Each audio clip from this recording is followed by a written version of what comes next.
Hello,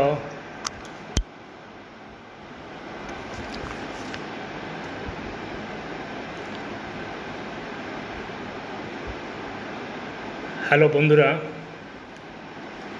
আমার কথা কি বোঝা যাচ্ছে? কেউ লাইক কমেন্ট দিয়ে একটু জানাও বন্ধুরা। হ্যালো বন্ধুরা, কেউ লাইক বা কমেন্টস করে জানাও যে আমার কথাগুলো বোঝা যাচ্ছে কিনা।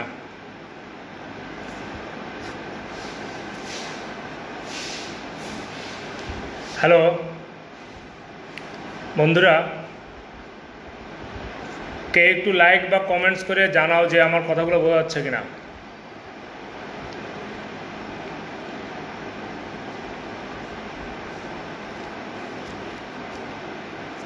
বন্ধুরা, হ্যালো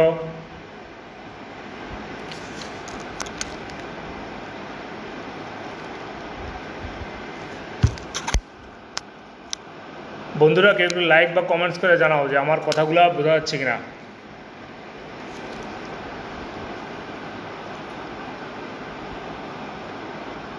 বন্ধুরা,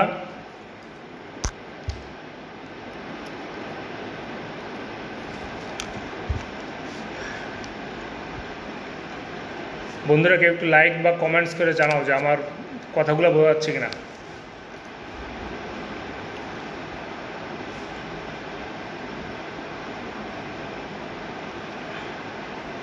হ্যালো বন্ধুরা,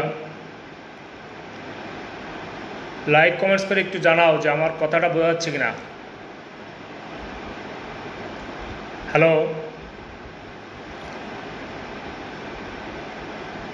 বন্ধুরা, কে একটু লাইক বা কমেন্টস করে জানাও যে আমার কথাগুলো বোঝা যাচ্ছে কিনা। হ্যালো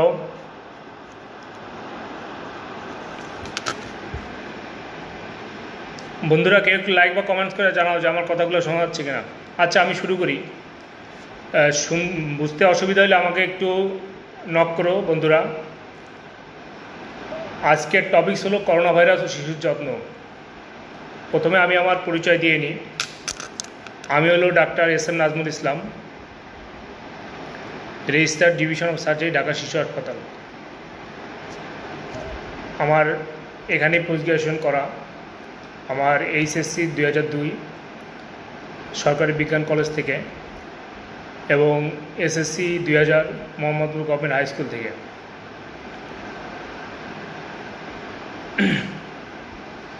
আমি আমার মূল আলোচনায় আসি। বন্ধুরা, কেউ কি কথাগুলো কি বোঝা যাচ্ছে? প্লিজ লাইক বা কমেন্টস করে একটু জানাও বন্ধুরা।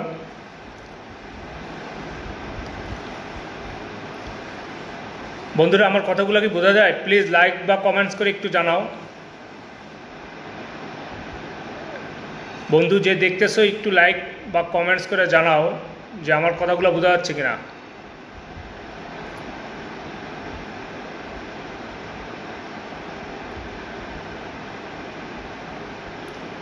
বন্ধুরা, আচ্ছা, আমি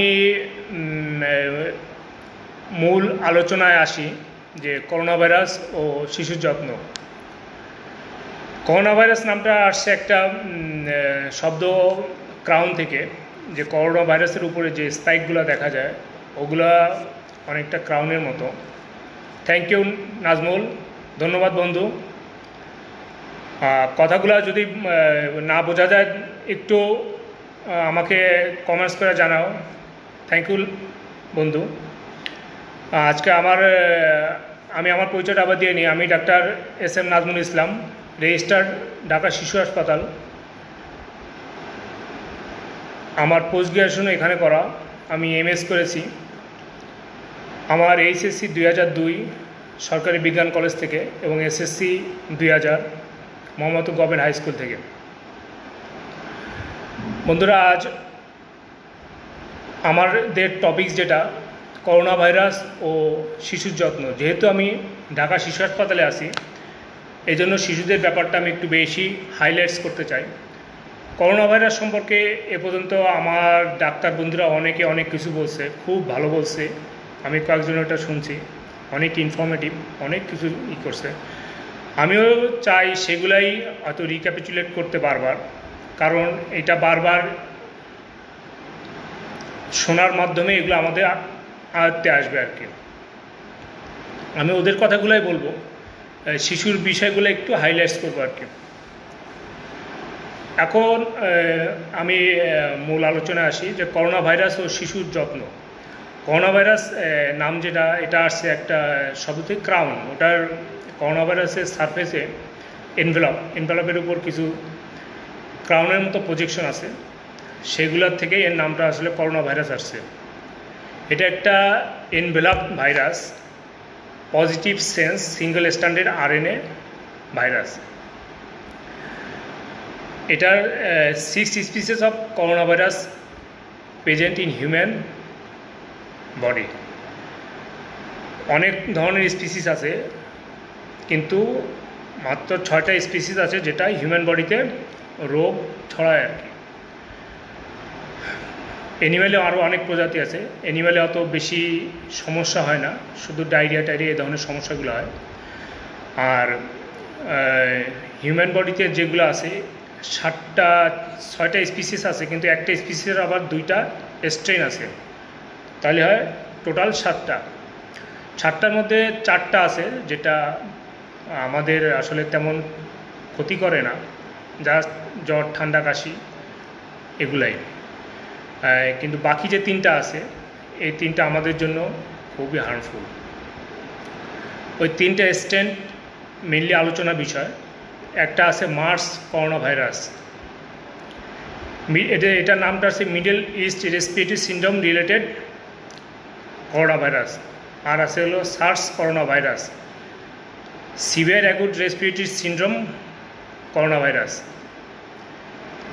আর আছে হলো নোভেল করোনা ভাইরাস, যেটাকে সার্স করোনা ভাইরাস 2 বলা হচ্ছে। সার্স করোনা ভাইরাস 2 বলা হচ্ছে কারণ এটার সাথে করোনা ভাইরাস যেটা আছে, সার্স করোনা ভাইরাস, এটার অনেক সাদৃশ্য আছে। অ্যাবাউট 70% সাদৃশ্য থাকার কারণে এটা পরবর্তীতে নাম চেঞ্জ করে সার্স করোনা ভাইরাস 2 রাখা হয়েছে। এটার সাথে যে ব্যাটে যে করোনা ভাইরাসটা পাওয়া যায় তারও অনেক সিমিলারিটি আছে। এইটার যে অর্গানিজম বা জীবাণুটার নামকরণ হলো সার্স করোনা ভাইরাস 2, কিন্তু যে অসুখটা করে সেটা হলো কোভিড-19। কোভিড-19টা আসছে যে করোনা ভাইরাস থেকে যে ডিজিজটা হয়, এটা হলো কোভিড। আর 2019 সালে এটা প্রথম ডায়াগনোসড হয় চীনে, এই জন্য এটার 19 বলা হয়, যে কোভিড-19। এখন এটা যেভাবে ছড়ায়, এটা আমাদের শ্বাসতন্ত্রের মাধ্যমে ছড়াইতে পারে, হাঁচি কাশি সর্দি থুতু, হ্যাঁ। আবার আক্রান্ত ব্যক্তি ডাইরেক্ট কন্ট্যাক্টে আসলেও এটা ছড়াতে পারে। এখন কোভিড-19 এটা সংক্রমণ প্রতিরোধ করার কী উপায়, সেটা নিয়ে অনেক আলোচনা হয়েছে। আমি শর্টকাটে এগুলো একটু আবারও বলার চেষ্টা করতেছি। যে বারবার হাত ধুইতে হবে, কাশির শিষ্টাচার মেনে চলা, যে আমরা যেখানে সেখানে হাঁচি কাশি দিব না, বা হাঁচি বা কাশি আসলে আমরা যেন কনুই দিয়ে এটা হাঁচি বা কাশি দেই। যদি কনুই দিয়ে না পারি, যদি টিস্যু ইউজ করি, টিস্যুটা ব্যবহার করে আমরা যেন ওইটা ঢাকনাওয়ালা বাস্কেটের সাথে সাথে ফেলে দিই। জরুরি প্রয়োজন ছাড়া ঘরের থেকে বাহির না হই, মাস্ক গ্যাদারিং না করি। আর হলো মাস্ক ব্যবহার। মাস্ক আসলে সবার পরার দরকার নেই, শুধু যারা রুগীর কন্ট্যাক্টে আছে বা সাসপেক্টেড কেস তারা পড়লেই হয়। তবে পড়লে খারাপ কিছু না, সবাই পড়তে পারবে। এখন আমি কোভিড আক্রান্ত রুগী সম্পর্কে দু একটা কিছু বলবো।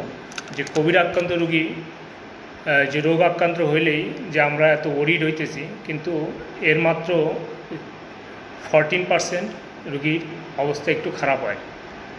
আর সিভিয়ার যেটা হয় সেটা মাত্র 5% রুগীর ক্ষেত্রে এটা একটা সিভিয়ার নিউমোনিয়া বা সিভিয়ার রেসপিরেটরি ডিস্ট্রেস হয়, যে ক্ষেত্রে ভেন্টিলেটর দরকার।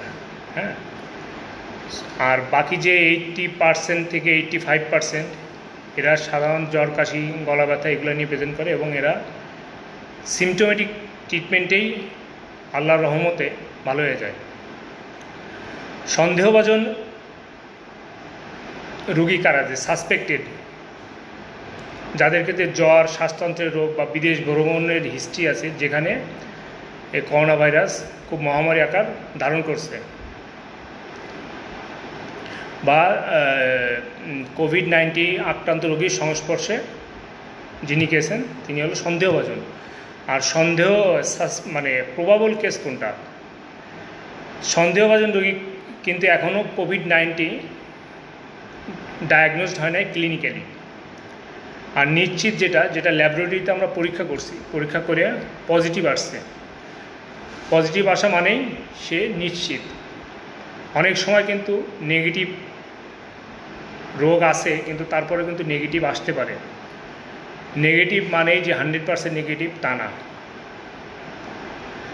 আচ্ছা, কন্ট্যাক্ট পারসন কারা?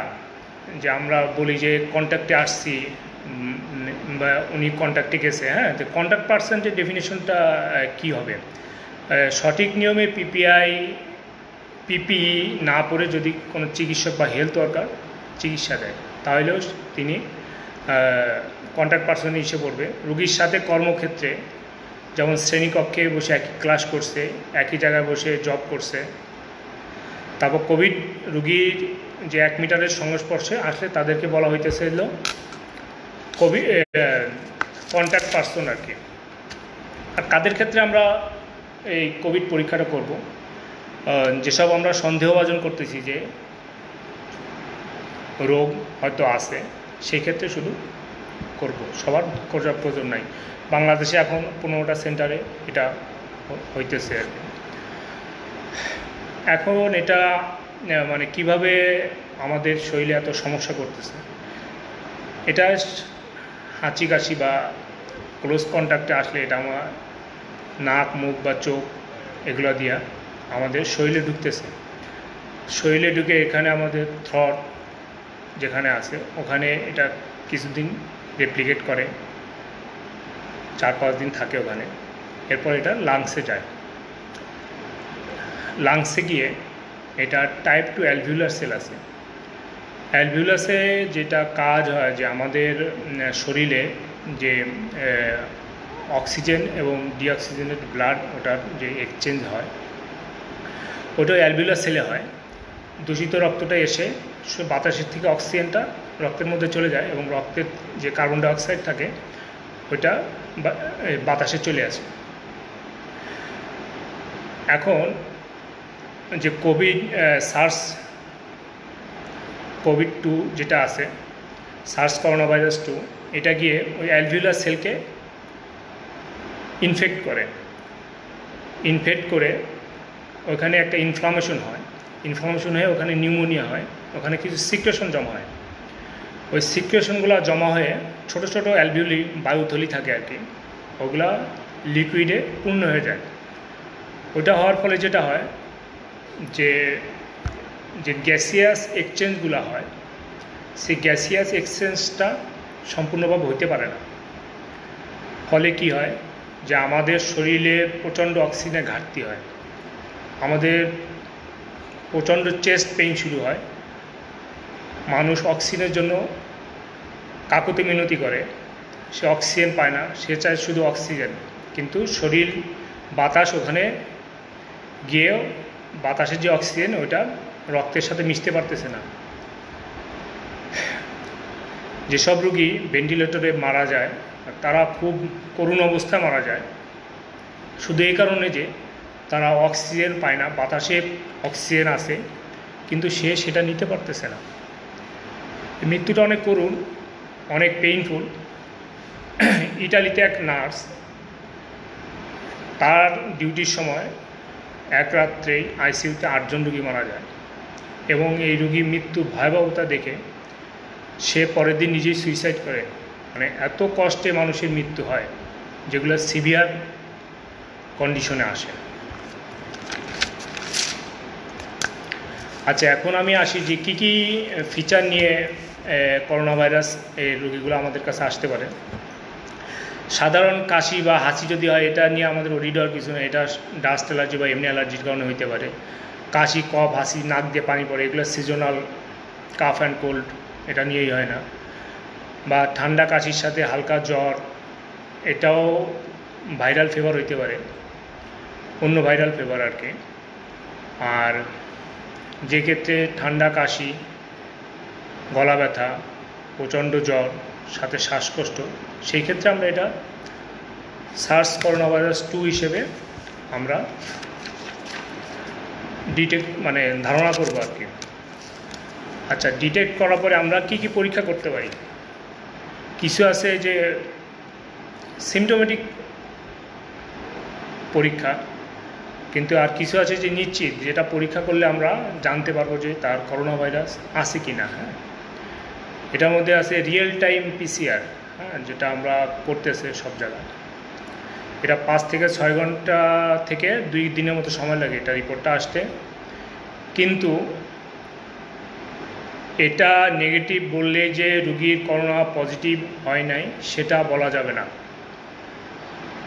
চায়নায় এমনও দেখা গেছে যে এক রুগীর সাসপেক্টেড করোনা, কিন্তু 6 বারে তার রিয়েল টাইম পিসিআর নেগেটিভ আসছে, কিন্তু যখন 7th টাইমে করা হয়েছে তখন তার পজিটিভ আসছে। তার মানে তার আগে ছিল কিন্তু ডিটেক্ট হয় নাই। হ্যাঁ, আরও আমরা যে কিছু পরীক্ষা করতে পারি, যেহেতু এটা লাংসে, মেইনলি ইনফেকশনটা লাংসে হয়, সেজন্য আমরা লাংসের কন্ডিশন দেখার জন্য আমরা কিছু পরীক্ষা এক্সরে করতে পারি, সিটি স্ক্যানের চেস্ট করতে পারি, ইভেন আলট্রাসোনোগ্রামও করতে পারি। কিন্তু আলট্রাসোনোগ্রাম করতে গেলে এখানে এক্সপিরিয়েন্স হ্যান্ড হইতে হবে, যা এই সম্পর্কে ধারণা আছে, এক্সপিরিয়েন্স আছে। আর কিছু সাপোর্টিভ ইনভেস্টিগেশন করতে পারি, যেমন সিবিসি। সাধারণত অন্যান্য ভাইরাল ফিভারে লিম্ফোসাইটোসিস হয়, মানে লিম্ফোসাইট কাউন্টটা বাড়ে, কিন্তু করোনায় কিন্তু 80% ক্ষেত্রে লিম্ফোপেনিয়া হয়, মানে লিম্ফোসাইট কাউন্টটা কমে যায়, আবার 15% ক্ষেত্রে বাড়তে পারে। সো এটা দেখে এত কিছু বোঝা যায় না। অন্যান্য সিমটোমেটিক কিছু পরীক্ষা আছে, সেগুলো আমরা করতে পারি, যেমন CRP, procalcitonin, blood culture, liver and renal function test. সেটা আমরা দেখব যে যদি তার এটা করোনার সাথে অন্যান্য কিছু সাসপেক্টেড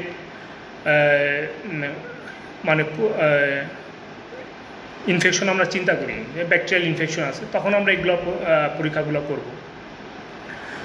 আচ্ছা, এখন একটু আসি যে আমরা কি ম্যানেজমেন্ট,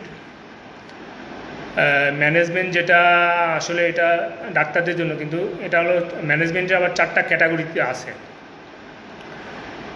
একজন লেখছে শিশুর সম্পর্কে বলেন। হ্যাঁ, আমি শিশুর সম্পর্কে বলবো একটু পরে, আমি একটু জাস্ট অ্যাজ এ হোল একটু ব্রিফ করতে চাই, তারপরে আমি শিশুর সম্পর্কে বলবো। ম্যানেজমেন্টে এটা 4টা ক্যাটাগরি করা আছে: mild, moderate, severe and critical. Mild যেটা ইনফ্লুয়েঞ্জা লাইক সিনড্রোম বলে, মানে ইনফ্লুয়েঞ্জা লাইক ইলনেস, এখানে জ্বর, ঠান্ডা, কাশি, হালকা গলা ব্যথা এগুলা থাকবে।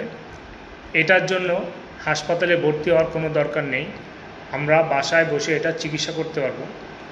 এবং এটার চিকিৎসার জন্য একটা গাইডলাইন দিয়ে দিছে, আমরা ওই গাইডলাইন ফলো করতে পারি বাসা বসে, বা ডাক্তারদের সাথে ফোনে কন্ট্যাক্ট করে আমরা চিকিৎসা নিতে পারি। এটার জন্য হাসপাতালে যাওয়া লাগবে না। আর কখন আমরা ভর্তি করব তাহলে হাসপাতালে, যদি এটা মডারেট, সিভিয়ার বা ক্রিটিক্যাল কেস হয়, নিউমোনিয়া হয়, শ্বাসকষ্ট বেড়ে যায়, সেই ক্ষেত্রে আমরা হাসপাতালে ভর্তি করতে পারবো। আর অন্যান্য ক্ষেত্রে যে শ্বাসকষ্ট আছে, severe respiratory distress, corona suspected না, তারপরে আমরা হাসপাতালে নিয়ে যাব। এখন আসি যে মাইল্ড ইলনেসের জন্য আমরা কি কি চিকিৎসা করতে পারি। যে একটা ঘরে বসে যে আমি সেলফ আইসোলেশনে চলে যাব, আইসোলেশন আর কোয়ারেন্টাইন টার্মটা খুব ইউজ হইতেছে। কোয়ারেন্টাইন হলো যে একজন সুস্থ মানুষ কিন্তু তার একটা করোনা ভাইরাস এরিয়া থেকে আসছে, সে সুস্থ কিন্তু তাকে আমরা অবজারভেশনের জন্য আলাদা করে রাখবো, সেটা হলো কোয়ারেন্টাইন। আর একটা হলো যে আইসোলেশন। আইসোলেশন হলো যে আমাদের ধারণা তার করোনা হয়েছে বা সে পজিটিভ, তাকে আমরা আলাদা করে রাখবো, সেটা হলো আইসোলেশন। আইসোলেশনটা এটা বাসায় হইতে পারে বা হাসপাতালে হইতে পারে। আচ্ছা, আইসোলেশন টপিকটা যেহেতু আসলো, আইসোলেশন সম্পর্কে বলি যে আইসোলেশন করার নিয়ম যে আমি একটা সাসপেক্টেড রুগী, যে মানে কেউ যদি সাসপেক্টেড থাকে তাহলে রুগীর জন্য একটা আলাদা রুম বরাদ্দ করতে হবে বাসায়, যে রুমে পর্যাপ্ত আলো বাতাসের ব্যবস্থা থাকবে, সাথে টয়লেট থাকবে। হ্যাঁ, আর যদি টয়লেটের ব্যবস্থা করা না যায় তাহলে কমন টয়লেট ইউজ করবে। কিন্তু কমন টয়লেট ইউজের ক্ষেত্রে যেটা বলা হয়েছে যে কমন টয়লেট ব্যবহার করলে বাসার সকলে ব্যবহার করার পরে সে একটা টাইমে ব্যবহার করবে, করার পরে পুরাটা বাথরুম আবার পরিষ্কার করতে হবে। হ্যাঁ, ইভেন বাথরুমের হ্যান্ডেল, পানির কল সব কিছুই পরিষ্কার করতে হবে। আচ্ছা, তারপরে আইসোলেশনে থাকা অবস্থায় পরিবারের অন্যান্য সদস্যদের সাথে মেশা যাবে না। আর পরিবারে যদি কোনো ভালনারেবল রোগী থাকে বা ইমিউনো কম্প্রোমাইজ, বৃদ্ধ বা কোমরবিড কন্ডিশন আছে, এরকম কেউ থাকলে তাদের সংস্পর্শে কাছাকাছি যাওয়াই যাবে না। এবং এই ক্ষেত্রে রুগী মাস্ক ইউজ করবে এবং রুগীর দ্বারা আত্মীয় স্বজন তারাও মাস্ক ইউজ করবে। আচ্ছা, আইসোলেশনে থাকা অবস্থায় তার প্রতিদিন দুবার করে টেম্পারেচার মাপতে হবে, যে সকালে এবং রাত্রে, যে তার জ্বর আসতেছে কিনা এবং শ্বাসকষ্ট হয় কিনা সেটা খেয়াল রাখতে হবে। যদি কোনো কারণে জ্বর বাড়তে থাকে, কন্ট্রোল হইতে থাকে না, পারে না বা করা যায় না এবং শ্বাসকষ্ট হয়, তখন সেক্ষেত্রে আমরা রুগীকে হাসপাতালে নিয়ে যাব। যতদূর কম ভিজিটর অ্যালাউ করতে হবে। বারবার আইসোলেশনে থাকা যে আছে সে হাত পরিষ্কার করবে, তার ফ্যামিলি মেম্বার যারা আছে তারাও পরিষ্কার করবে। আচ্ছা, এখন আসি যে আমরা বাসায় থাকলে কি কি সিমটোমেটিক চিকিৎসা দিব। প্যারাসিটামল অ্যাডাল্টের জন্য সকাল, দুপুর, রাত্রে খাবার পরে। যদি ঠান্ডা থাকে তাহলে ফেক্সোফেনাডিন ট্যাবলেট সকালে, রাত্রে বা শুধু রাত্রে। এবং স্টিমুলেশনের কথা বলা হয়েছে যে গাইডলাইনে, সেখানে স্টিমুলেশন নিতে বলছে বা কুসুম গরম পানি দিয়ে কুলকুচি করতে বলছে। এটা হয়তো ভাইরাল লোড একটু কমে, এটার ব্যাখ্যা অবশ্য আমি পাই নাই। আর মডারেট, সিভিয়ার বা ক্রিটিক্যাল যে কন্ডিশন আছে, এটা আমরা বাসায় কিছু করতে পারবো না, এটা ইমিডিয়েটলি হাসপাতালে নিয়ে যেতে হবে আর কি। এখন আসি আমাদের কিছু ট্রিটমেন্ট যেটা বিভিন্ন জায়গায় চলতেছে, বিভিন্ন রোগীকে দেওয়া হইতেছে। যে এর মধ্যে কিছু আছে যেমন চায়নায় যেগুলো স্টাডি হয়েছে, যেগুলো ইউজ করা হয়েছে করোনা আক্রান্ত রোগীর ক্ষেত্রে। যেমন এর মধ্যে আছে একটা হলো ক্লোরোকুইন, হাইড্রোক্সিক্লোরোকুইনের সাথে অ্যাজিথ্রোমাইসিন, তারপর হলো কর্টিকোস্টেরয়েড, তারপর অ্যান্টিভাইরাল কিছু ড্রাগ আছে, লোপিনাভির, রিটোনাভির, রেমডিসাভির, ফাভিপিরাভির, এগুলো অন ট্রায়ালে আছে, এগুলাও ইউজ করা যায়। কিন্তু এগুলা ডাক্তারের পরামর্শ ব্যতীত এগুলো কোনোটা ব্যবহার করা যাবে না। কিছুদিন আগে হাইড্রোক্সিক্লোরোকুইন এবং অ্যাজিথ্রোমাইসিন যে কম্বিনেশন, এটা ইউএস এফডিআই অ্যাপ্রুভ করছে এবং এটা ড্রাগ হিসেবে করোনা রোগীদের দেওয়া হচ্ছে। এটা তখন একটা পাবলিকেশন আসছিল যে প্রায় 30 জন রোগীর উপরে এটা করা হয়েছিল, যাদের ক্ষেত্রে দেখা গেছে যে এটা ব্যবহার করলে শুধু হাইড্রোক্সিকুইনিন হাইড্রক্সি ক্লোরোকুইন যেটা ইউজ করে সেটা ক্লোরোকুইনের থেকে 4 থেকে 5 গুণ পটেন্ট। এটা নাজোফ্যারেঞ্জিয়াল যে সোয়াব এটা নিয়ে যে দেখা হয়েছে ওখানে দেখা গেছে যে ভাইরাল লোডটা কিছু কমে। এর সাথে অ্যাজিথ্রোমাইসিন ব্যবহার করলে ভাইরাল লোডটা আরও বেশি কমে। এটা একটা পাবলিশ হয়েছে, পাবমেড একটা ভালো সাইট, ওখানেও কিছুদিন আগে একটা পাবলিশ হয়েছে। কিন্তু রিসেন্ট 27শে মার্চ চায়না অনেক বড় একটা পপুলেশনের উপর স্টাডি করে দেখছে যে হাইড্রোক্সি ক্লোরোকুইন সাথে অ্যাজিথ্রোমাইসিন এটার তেমন কোনো রোল নেই। যদিও আমাদের দেশে অলরেডি মার্কেটে হাইড্রোক্সি ক্লোরোকুইন এবং অ্যাজিথ্রোমাইসিন মার্কেট আউট, হুজুগে সব বিক্রি হয়ে গেছে। কিন্তু কুইনিন এবং হাইড্রোক্সি ক্লোরোকুইন এই ওষুধগুলা অবশ্যই ডাক্তারের প্রেসক্রিপশন ছাড়া কেউ যেন না খায়। এটার অনেক সাইড ইফেক্ট আছে, বিশেষ করে কার্ডিয়াক রোগী যারা, তারা তো খেতেই পারবে না। আর আরেকটা হলো যে এনএসআইডি ইউজ করে, এনএসআইডি ইউজ করতে বারবার নিষেধ করা হচ্ছে। ইটালিতে দেখা গেছে যে আমরা ফিভার কমানোর জন্য সাধারণত প্যারাসিটামল ইউজ করি, কিন্তু ইউরোপ বা ইটালি এইসব জায়গায় ফিভার কমানোর জন্য সাধারণত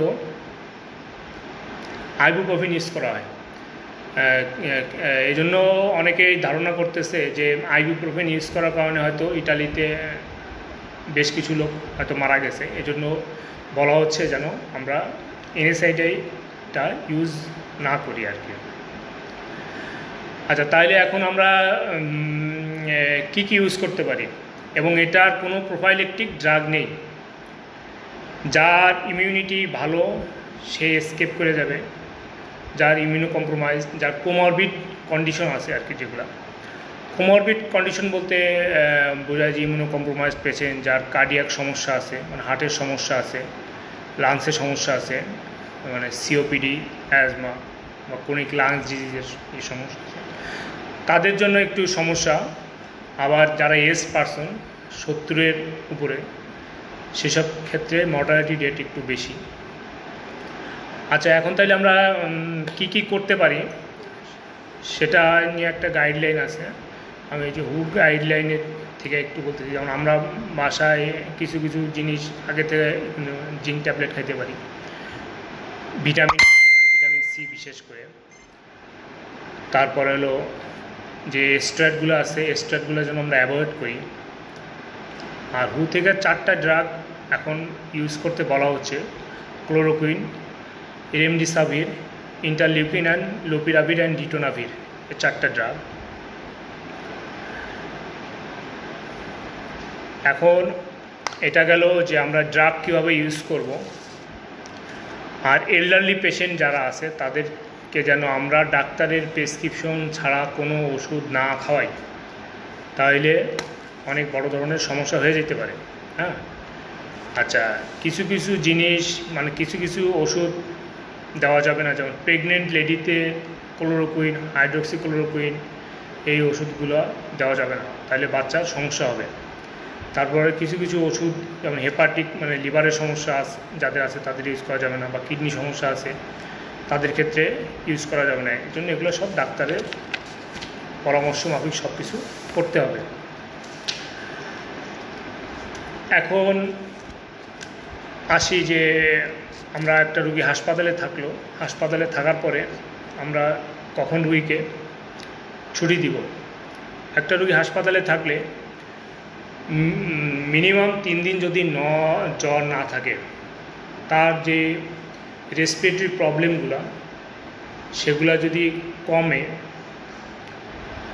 তারপরে যে রিয়েল টাইম পিসিআর করে দেখব, রিয়েল টাইম পিসিআর করে যদি আমার নেগেটিভ আসে, এবং এটা অবশ্যই 2টা স্যাম্পল, মিনিমাম 2টা স্যাম্পল নিতে হবে, এবং এটা স্যাম্পল দিতে অবশ্যই 24 ঘন্টার বেশি ডিফারেন্সে নিতে হবে। ওইটা যদি নেগেটিভ আসে, তারপর আমরা চেস্ট এক্সরে করব। চেস্ট এক্সরেতে যদি যে আগের যে শ্যাডোগুলো ছিল ওগুলো যদি ইমপ্রুভ করে এবং তার যদি আরও কোমরবিড কন্ডিশন না থাকে যেগুলোর কারণে আমরা হাসপাতালে তাকে ভর্তি রাখার দরকার, তাহলে আমরা তখন ডিসচার্জ দেব।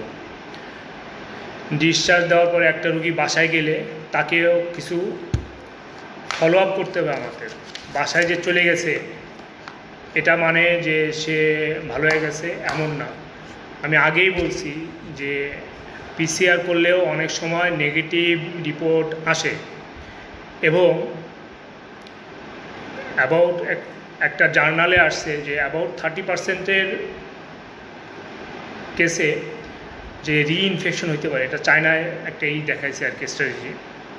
সো এটা বাসায় নিয়ে গেলেও এই জন্য আমাদের কিছু ফলো আপে থাকা লাগবে। বাসায় গেলে যাওয়ার পরে 48 আওয়ার্স পরে একটা ফলো আপ দিতে হবে।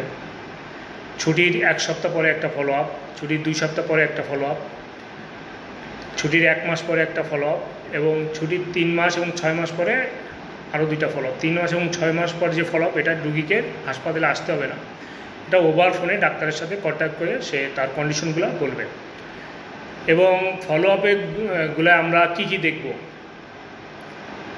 তার লিভার এবং রেনাল ফাংশনগুলো দেখতে হবে, ব্লাড টেস্ট করতে হবে এবং রিয়েল টাইম পিসিআর করে আবার দেখতে হবে যে তার পজিটিভ আসে কি না। পজিটিভ মানে পজিটিভ, কিন্তু নেগেটিভ মানে নেগেটিভ নাও হইতে পারে। হ্যাঁ,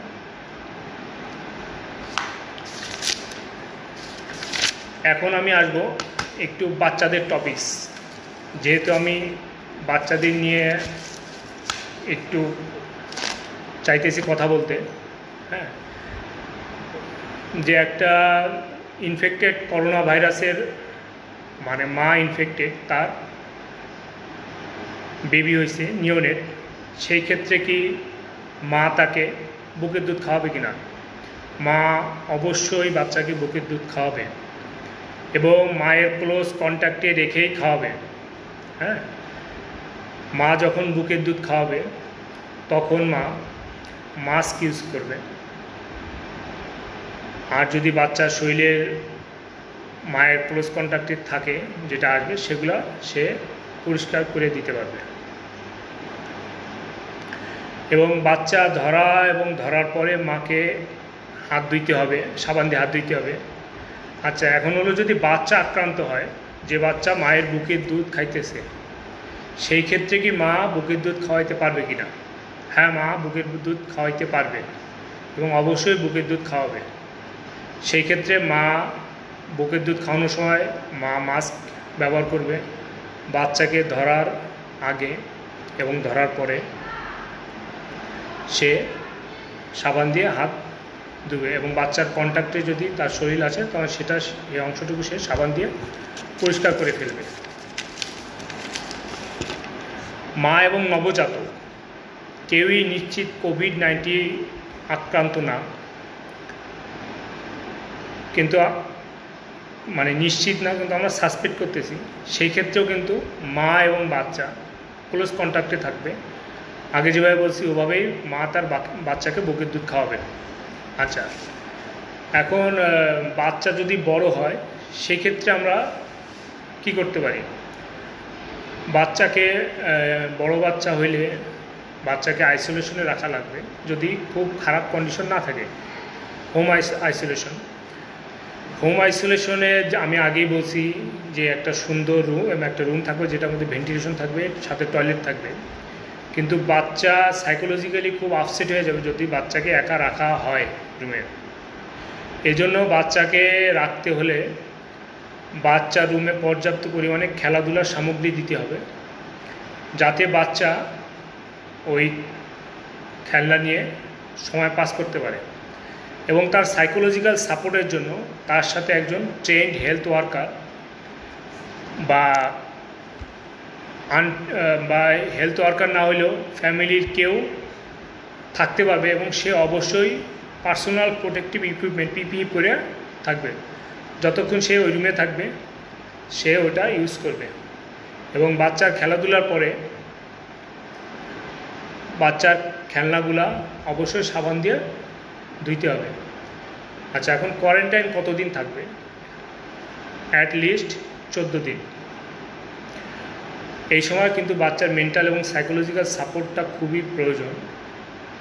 মা বাবা তাকে সাইকোলজিক্যাল সাপোর্ট দেবে, যদি না পারে তাহলে তারা হেলথ ওয়ার্কারের সহায়তা নেবে। প্রয়োজনে ডাক্তারের সাথে কনসাল্ট করে কীভাবে কী করা যায় সেটা করবে।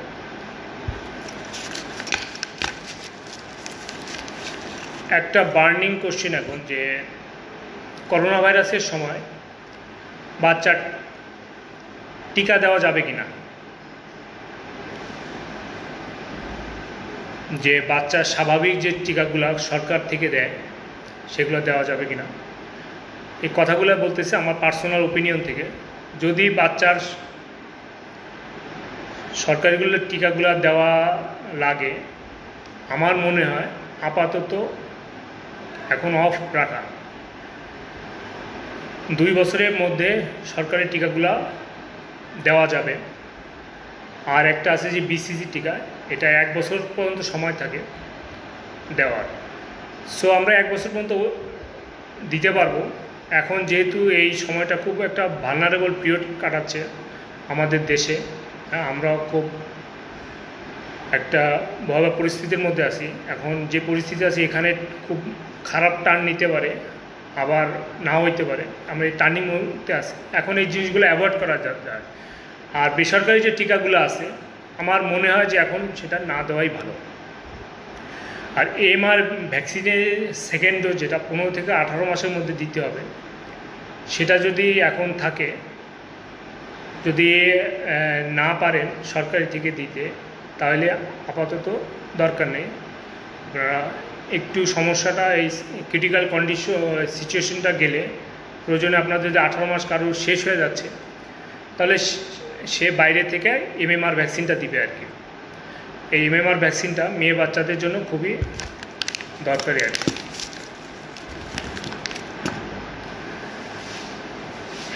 এখন কিছু কোশ্চেনে আসি, যে কিছু কোশ্চেন আসতেছে সকলের মাঝে, যে এই পরিস্থিতিতে আমরা এটা করবো না ওটা করবো। হ্যাঁ, কিছু কোশ্চেন নিয়ে একটু আলোচনা করি। যেমন মা আক্রান্ত হলে বাচ্চাকে বুকের দুধ খাওয়ানো যাবে কিনা। আমি আগেই বলেছি, ডিসক্রাইব করছি যে হ্যাঁ, মা আক্রান্ত হলেও মা বাচ্চাকে ওরকম ব্যবস্থা নিয়ে বুকের দুধ শিডিউল যেভাবে খাওয়ায় ওভাবে 6 মাস পর্যন্ত খাওয়াইতে পারবে, কোনো সমস্যা নেই। আচ্ছা, কোনো রোগীর যদি নিউমোনিয়ার ভ্যাকসিন দেওয়া থাকে, সেই ক্ষেত্রে কি করোনা আক্রান্ত হইলে তার নিউমোনিয়া হবে কি না? হ্যাঁ, অবশ্যই হবে, হতে পারে আর কি, অবশ্যই হবে সেটা না।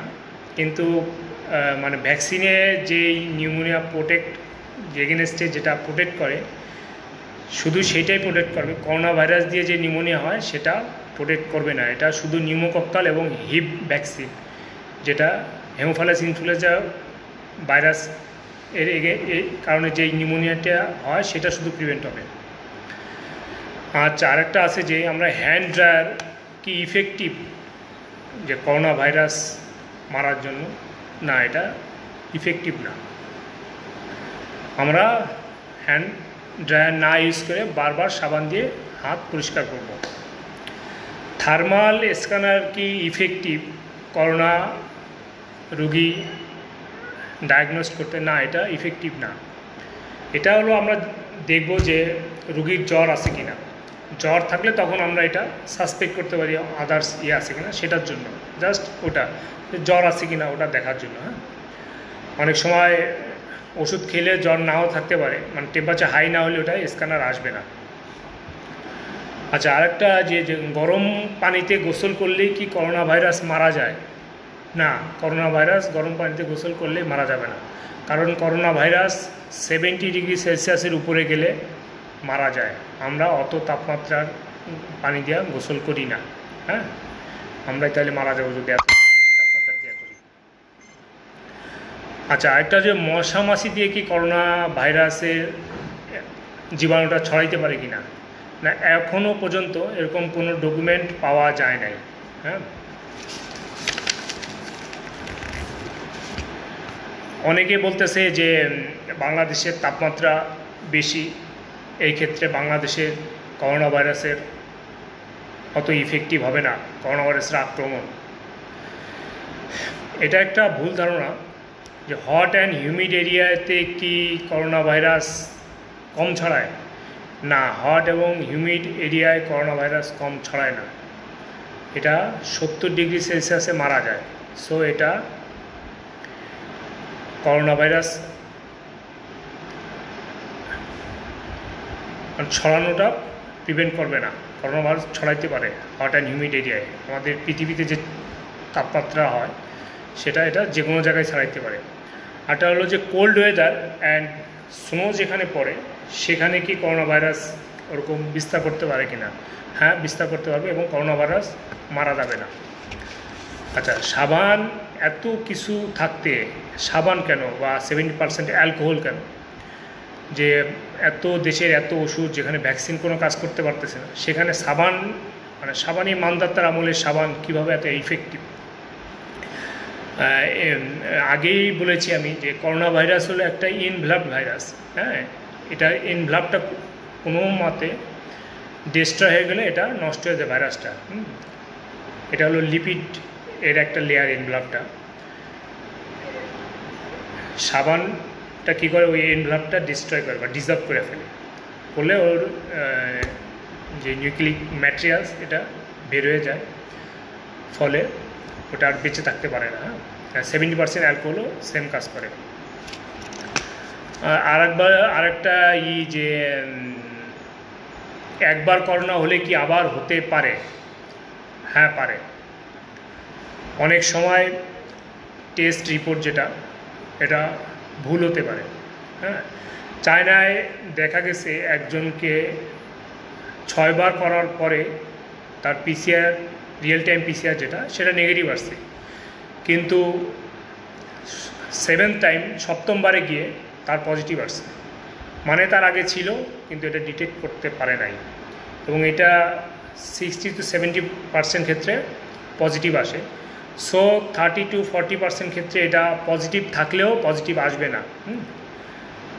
আচ্ছা, আর হলো 32, আর যে বলতেছি যে সেকেন্ড টাইম হতে পারে কিনা, যে কোশ্চেনটা ছিল, হ্যাঁ সেকেন্ড টাইম হতে পারে। হ্যাঁ, এটা অ্যাবাউট 30, চায়নায় একটা গবেষণায় দেখা গেছে অ্যাবাউট 30% ক্ষেত্রে ও দেশে আবার সেকেন্ড টাইম হয়েছে আর কি। আচ্ছা, আরেকটা কোশ্চেন যে রিপোর্ট যদি নেগেটিভ আসে তবে কি নেগেটিভ বলা যাবে কি না? না,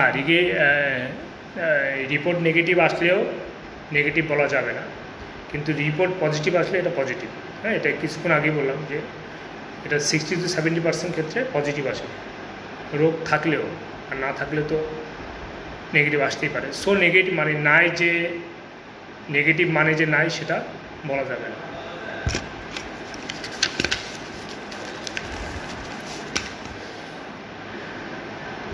আমি একটা রিসেন্ট আজকেই একটা আর্টিকেল, রিসার্চ আর্টিকেল দেখতেছি, যেটা একটু আশার আলো যোগায় আমাদের, যেটা এখনই ওরকম পাবলিশড হয় নাই, পাবলিশের অপেক্ষা আছে। যে রিসার্চ আর্টিকেলে দেখা গেছে যাদের মানুষের বিসিজি ভ্যাকসিন দেওয়া আছে সেসব ক্ষেত্রে, সেসব এরিয়ায় করোনা ভাইরাসের প্রকোপ কম, এবং এইসব রোগীদের ক্ষেত্রে করোনা হইলেও লাইফ থ্রেটেনিং কন্ডিশন এগুলো কম হইতেছে। আমরা বিসিজি ভ্যাকসিন দিই, এটা হলো টিউবারকুলোসিস প্রিভেন্ট করার জন্য। আসলে এটা টিউবারকুলোসিস অনলি 0 to 70% ক্ষেত্রে টিউবারকুলোসিস প্রিভেন্ট করে, কিন্তু মেন যে কাজটা করে এটা হলো যে কমপ্লিকেশনগুলো হয়। এটা আছে মিলিয়ারি টিউবারকুলোসিস, টিউবারকুলার মেনিনজাইটিস, যেগুলো ফ্যাটাল ডিজিজ। এই বিসিজি ভ্যাকসিন দিলে এই ফ্যাটাল ডিজিজগুলো হয় না। হ্যাঁ, এবং দেখা গেছে যে যাদের এই বিসিজি ভ্যাকসিন দেওয়া হয় তাদের অনেক বড় বড় ভাইরাল ডিজিজ হয় না, বা হলেও খুব বেশি মাত্রায় হয় না। এই আর্টিকেলটা এখনও পাবলিশড হয় নাই, কিন্তু এটা রিসেন্ট হয়তো পাবলিশড হবে। এবং আমাদের সাবকন্টিনেন্ট আফ্রিকা, এসব জায়গায় কিন্তু করোনার প্রাদুর্ভাব একটু কম। হ্যাঁ, যেখানে বিসিজি ভ্যাকসিন এসব এরিয়ায় কিন্তু বেশি দেওয়া, যেসব ডেভেলপড কান্ট্রি, আমেরিকা, ইউরোপ, ওদের কিন্তু টিবি সাধারণত হয় না, এই জন্য বিসিজি ভ্যাকসিনেশন ওইসব দেশে দেওয়া হয় না। হ্যাঁ, এবং হয়তো এই কারণে ওদের দেশে প্রকোপটা বেশি। এটা একেবারেই রিসার্চের ইসে আছে, এখনও পাবলিশড হয় নাই। এই জন্য আমি জাস্ট এটা বলতেছি, হয়তো কিছুদিনের মধ্যেই পাবলিশড হবে। এবং আমরা এই করোনা ভাইরাসের যে সিনারিও, বর্তমান যে সিনারিও অ্যাজ এ হোল, আমরা দেখলে আমরা কিন্তু ওরকম দেখি যে যেসব দেশে আন্ডার ডেভেলপড, হ্যাঁ, ওইসব দেশে কিন্তু করোনা ভাইরাসের এটা একটু কম। ইভেন আমাদের সাবকন্টিনেন্টেও কিন্তু করোনা ভাইরাসের প্রকোপ অনেক কম। হ্যাঁ, মানে অন্যান্য দেশের তুলনায় আর কি। মানে এখনও বলা যাচ্ছে না যে আমরা এখনও খুব ভাইটাল পিরিয়ডে আছি। হ্যাঁ, মানে জিনিসটা একটু আশার আলো দেখায় আমাদের, কারণ আমাদের দেশে কিন্তু প্রায় 100% more or less BCG vaccine দেওয়া, এবং কেউ না দিলে সেটা হার্ড ইমিউনিটিতে ওটা হয়ে যায় আর কি। হ্যাঁ, এই জন্য এটা একটা আশার আলো যে আমাদের দেশে হয়তো একটু কম হবে, কিন্তু এখনও ফাইনাল কিছু বলা যাচ্ছে না।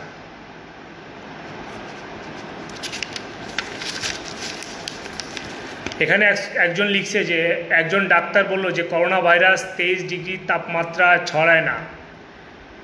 এটা উনি খুব সম্ভবত নিজের থেকে বলছে, কোনো আর্টিকেলে এই জিনিসটা পাওয়া যায় নাই। যেটা পাওয়া গেছে যে করোনা ভাইরাস 70 ডিগ্রি টেম্পারেচার উপরে মারা যায়। 23 ডিগ্রি টেম্পারেচার উপরে যে এটা ছড়ায় না, এটা একেবারেই ভ্রান্ত ধারণা।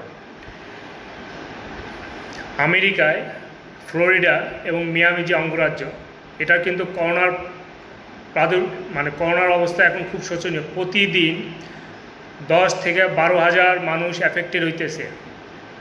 ওই দেশে ওইসব এরিয়ায় টেম্পারেচার কিন্তু অনেক হাই, বাংলাদেশের থেকে অনেক হাই। হ্যাঁ, এটা যেটা বলছে এটা ওনার হয়তো ব্যক্তিগত ব্যাপার, আমি জানি না। ঠিক আছে, আমরা ইসের প্রায় শেষ পর্যায়ে চলে আসছি। এখন আমরা কি করতে পারি? বন্ধুরা অনেকে অনেক কোশ্চেন করছো, আমি আসলে ইসের মাঝে এত কোশ্চেন পড়তে পারি নাই। আমি অবশ্যই সবই কোশ্চেনের অ্যান্সার দিব একটু পরে, অথবা আমার এটা লাইভ শেষ হইলে আমি ইনশাল্লাহ প্রত্যেকটা কোশ্চেনের জবাব দেওয়ার চেষ্টা করব। এখন আমাদের করণীয় কি? যেহেতু এটার কোনো ভ্যাকসিন এখন পর্যন্ত আবিষ্কার হয় নাই। হ্যাঁ, এখন হলো প্রিভেনশন ইজ বেটার দেন কিউর। আমরা যতটুকু এটা থেকে অ্যাভয়েড করতে পারি।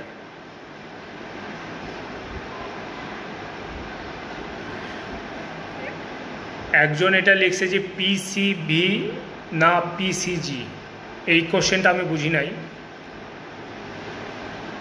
আচ্ছা, আমি যেটা বলছি বিসিজি এটা টিউবারকুলোসিস প্রিভেন্ট করার জন্য মেহেদি জামান বন্ধু, ওটা টিউবারকুলোসিস প্রিভেন্ট করার জন্য আমাদের দেশে দেওয়া হয় বিসিজি ভ্যাকসিন, যেটা এটা আমাদের দেশে সবাইকেই দেওয়া হয়। হ্যাঁ, এটা ভ্যাকসিন শিডিউলে আসে, গভর্নমেন্ট থেকেই দেওয়া হয়। আমাদের এখন যেটা করতে পারি, আমরা বারবার হাত ধুইতে পারি। হ্যাঁ, যেটা এটা যদি কোনো কারণে হাতে কন্ট্যাক্টে লেগে যায়, এটার জন্য সেটা ডিস্ট্রয় হয়। হাসির সময় বা কাশির সময় আমরা যেন শিষ্টাচার মেনে চলি, আমরা যেন কোনোই দিয়ে এটা ঢেকে রাখি। হ্যাঁ, বা টিস্যু ইউজ করি বা শুকনা তাওয়েল ইউজ করি। টিস্যু বা শুকনা তাওয়েল ইউজ করলে এটা আমরা সাথে সাথে যেন কাভার্ড যে ডাস্টবিনগুলো আছে, ময়লার পাত্র, ওটা ফেলে দিব। এটা আমরা সেকেন্ড টাইম আর ব্যবহার করবো না। হ্যাঁ, আর হলো হাসি দেওয়ার সময় শিষ্টাচার মেনে করতে পারে। সম্ভব হলে 1 মিটার, সকলের থেকে 1 মিটার দূরত্ব বজায় রাখতে পারি। কারণ কার আছে এটা কিন্তু আমি জানি না। এবং করোনার ক্ষেত্রে মাইল্ড যে ইলনেসগুলো, এটা অনেকের ক্ষেত্রে ওরকম যার ইমিউনিটি ভালো হয়তো প্রকাশও পাবে না, সে হয়তো সাধারণত ঠান্ডা জ্বরের ওষুধ খেয়ে ভালো হয়ে গেছে। হ্যাঁ, এখন তার আছে কি না, সো সবাই থেকে একটু 1 মিটার ডিস্টেন্স যদি রাখা যায়, দ্যাটস বেটার। চোখ মুখ নাকে আমরা যেন বারবার হাত না দিই। হ্যাঁ, কারণ আমাদের হাতে থাকতে পারে জীবাণু, হয়তো আমরা জানি না।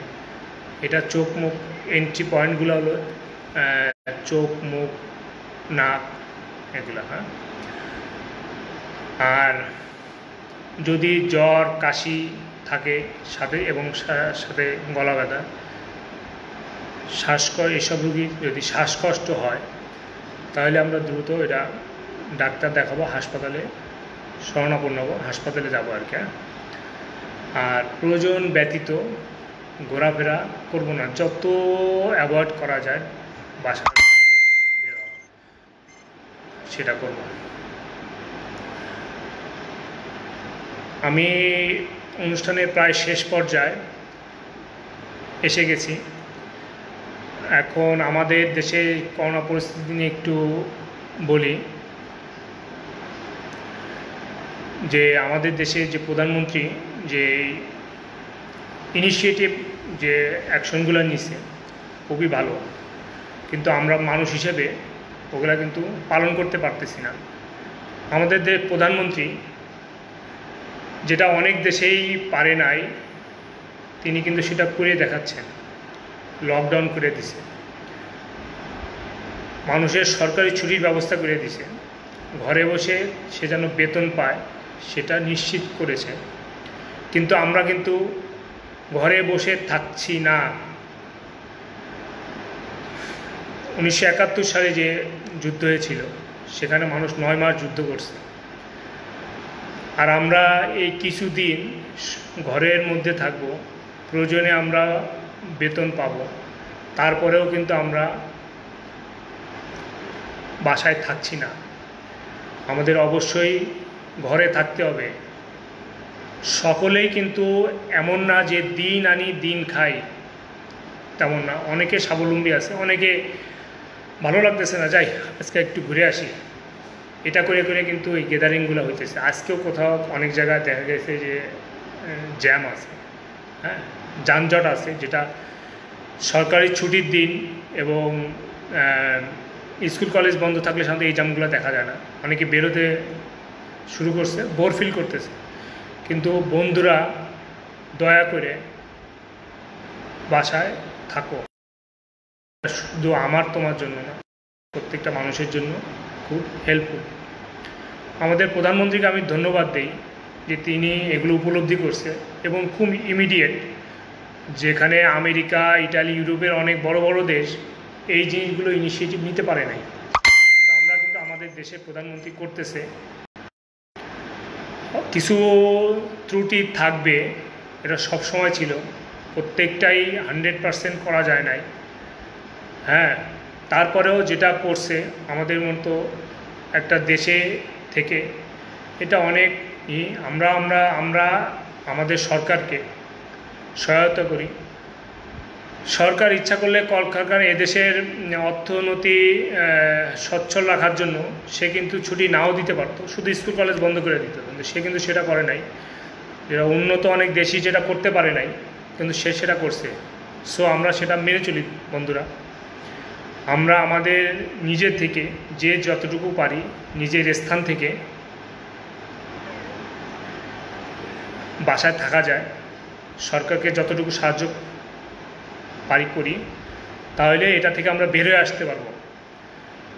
আজকে আমেরিকার মতো দেশ, যেখানে অনেক ফ্যাসিলিটি আছে, স্বাস্থ্য ব্যবস্থা অনেক ভালো, যাদের আইসিইউ সাপোর্ট অনেক ভালো, তারাও অনেক হিমশিম খাইতেছে।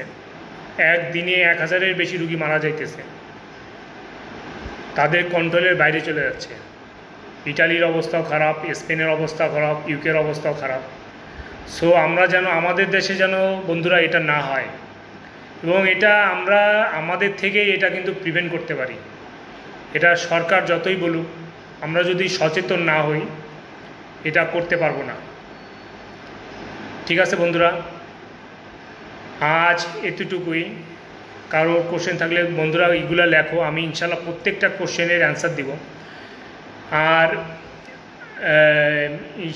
আমার বক্তব্য শেষে আমি একটু ধন্যবাদ দিতে চাই আমাদের কিংবদন্তি গ্রুপের অ্যাডমিন নাজমুল হোসেন বন্ধু, আমাকে রিকোয়েস্ট করছে, আমি ওকে ধন্যবাদ যে আমাকে আসলে এটা এরকম একটা বার্নিং ইস্যু আমাকে বক্তব্য দেওয়ার জন্য সুযোগ করে দেওয়ার জন্য আর কি, হ্যাঁ, বক্তব্যের সুযোগ করে দেওয়া নাজমুল হোসেনকে অনেক অনেক ধন্যবাদ। আর আমার বন্ধু ডাক্তার আমির হোসেন, সেও 7 দিন আগে লাইভে আসছিল, বন্ধু আমাকে অনেক হেল্প করছে কীভাবে কী করা যাবে, দুজনকে ধন্যবাদ। এবং আমার পক্ষ থেকে এই এতক্ষণ অনেক কষ্ট করে আমার যে বন্ধু বান্ধবীরা এই আমার বোরিং লেকচার মনোযোগ দিয়ে শুনছে, তাদেরকে অশেষ অশেষ ধন্যবাদ।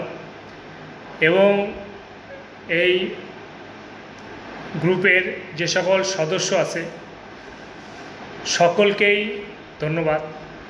আমার টাইম লাইনে এটা থাকবে। বন্ধুরা, তোমাদের যদি পছন্দ হয় তোমরা এটা দেখো। আমি যতটুকু পারছি আমি ইনফরমেশন দিছি, সব ইনফরমেশন দেওয়া সম্ভব হয় নাই, কারণ আমি খুবই সময় কম পেয়েছি। আমি মাত্র 2 দিন সময় পেয়েছি এবং আমার এই 2 দিনে আমার হসপিটালে অ্যাডমিশন ছিল। আমি এই যে কিছুক্ষণ আগে 3টা অপারেশন করছি, অপারেশন করে 8:30টার দিকে ফ্রি হয়েছি। আমিও হয়তো মাঝে একবার চিন্তাও করছিলাম যে আমি আসলে লাইভে আসতে পারি কিনা। তারপরেও বন্ধুরা আমি যতটুকু পারছি চেষ্টা করছি, ঠিক আছে। কিছু ইনফরমেশন ভুল হইতে পারে, আমি আমার জায়গা থেকে আমার পুরোটা দেওয়ার চেষ্টা করছি। বন্ধু, তাহলে খোদা হাফেজ, আবার ইনশাল্লাহ দেখা হবে কোনো ইস্যু নিয়ে। নাজমুল হোসেনকে ধন্যবাদ, খোদা হাফেজ।